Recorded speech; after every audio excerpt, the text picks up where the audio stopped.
लता मंगेशकर जी के चार्ट में ऐसा क्या है जो उन्हें एक लंबी एज तक अपने काम पर इतनी शिद्दत से रिहर्स करने की क्षमता देता था, या हम कहें कि हेमा मालिनी जी के साथ ऐसा क्या है जो कि ये बताती हैं कि वो रेगुलरली अपने डांस को इस 4 डिकेड से भी ज़्यादा 5 डिकेड से भी ज़्यादा प्रैक्टिस करने के बाद भी अपने इस डांस को, अपनी कला को रेगुलरली प्रैक्टिस करती हैं और उसमें हमेशा बढ़ाने की, कुछ अच्छा ऐड करने की कोशिश करती हैं।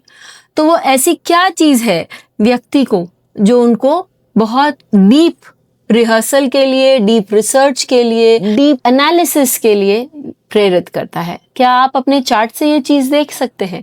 मैंने तो देखा है कि हाँ, व्यक्ति अपने चार्ट से ये बात देख सकता है। तो वो क्या, कौन सा ग्रह है, कौन सा नक्षत्र है जो व्यक्ति को इस ओर प्रेरित करता है? पढ़ाई का क्या नक्षत्र ग्रह होता है? पढ़ाई का एक ग्रह जो होता है वो है बुध, और यदि बुध किसी का रेट्रोग्रेड हो तो ऐसी स्थिति में व्यक्ति बार बार चीजों को करता है, क्योंकि रेट्रोग्रेड RE जो ऐड होता है, रीलिव, रीडू, रीरिहर्सल, स्टार्ट, रिवाइज, ये जो सारी चीजें हैं री से आती हैं, वो रेट्रोग्रेड ग्रह हमें देते हैं।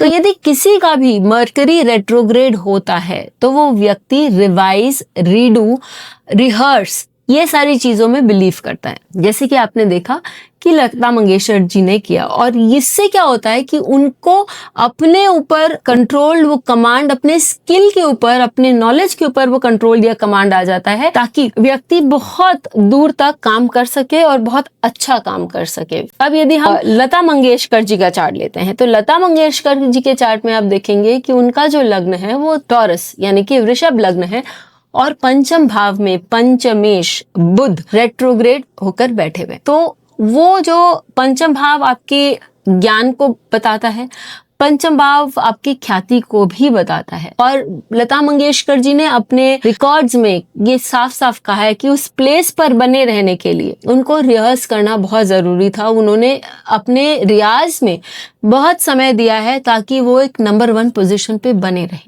तो यदि व्यक्ति को वो उच्च कोटि का पोजीशन चाहिए और आपका एक रेट्रोग्रेड मरकरी है, तो आपको सीधा सीधा बता रहा है कि भाई मासेस के साथ जुड़ना है, उच्च ग्रेड पोजीशन पे जाना है, तो आपको रिहर्स करना है, रियाज करना है, उसमें और डीप एनालिसिस करना है, रिसर्च करना है, ताकि आप अपनी कला में सर्वोच्च बन सकें।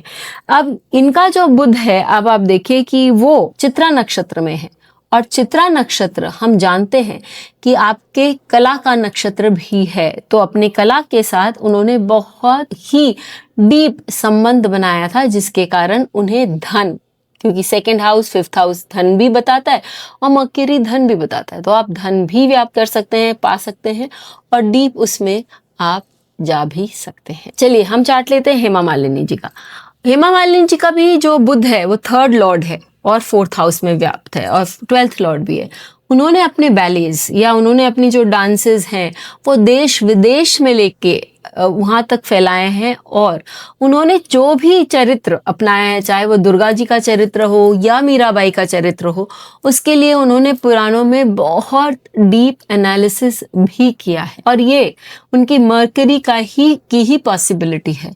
यही नहीं, जब आप एक बड़े स्केल पर काम करते हैं तो आपको, या डिटेक्टर आदि ये सब का काम करते हैं, तो उनका जो वो नॉलेज है कि किस सेंस ऑफ एस्थेटिक, कहाँ क्या रखना चाहिए, किस प्रकार की लाइटिंग होनी चाहिए, ये सब, इसके लिए भी उन्होंने ट्रेनिंग नहीं ली, लेकिन उन्होंने बहुत पढ़ा, बहुत रिसर्च किया, जिसके कारण सफलतापूर्वक वो अपने नृत्य और एक्टिंग करियर को इस मुकाम पर पहुंचा सके। रेट्रोग्रेड मरकरी यदि किसी का भी हो तो वो व्यक्ति को रिहर्स करने के लिए, व्यक्ति को कॉन्स्टेंटली अपने क्राफ्ट को अपग्रेड करने की क्षमता देता है। एक और चार्ट मेरा फेवरेट, जिसको मैं कह सकती हूँ 1 ऑफ द फेवरेट्स, वो है अमिताभ बच्चन का, या हमारे जो प्रधानमंत्री रहे PV नरसिम्हा राव जी का, उनका भी चार्ट आप देख सकते हैं, क्योंकि उनका भी मरकरी रेट्रोग्रेड है, और इस कारण वो भी बहुत अच्छे स्टेट्समैन थे, बहुत अच्छा लिखते थे, बहुत अच्छा एडिट करते थे, और उन्होंने आजीवन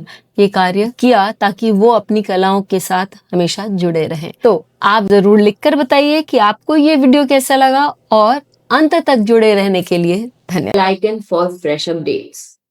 Don't forget to like, share, and comment on the videos, and please subscribe to our channel.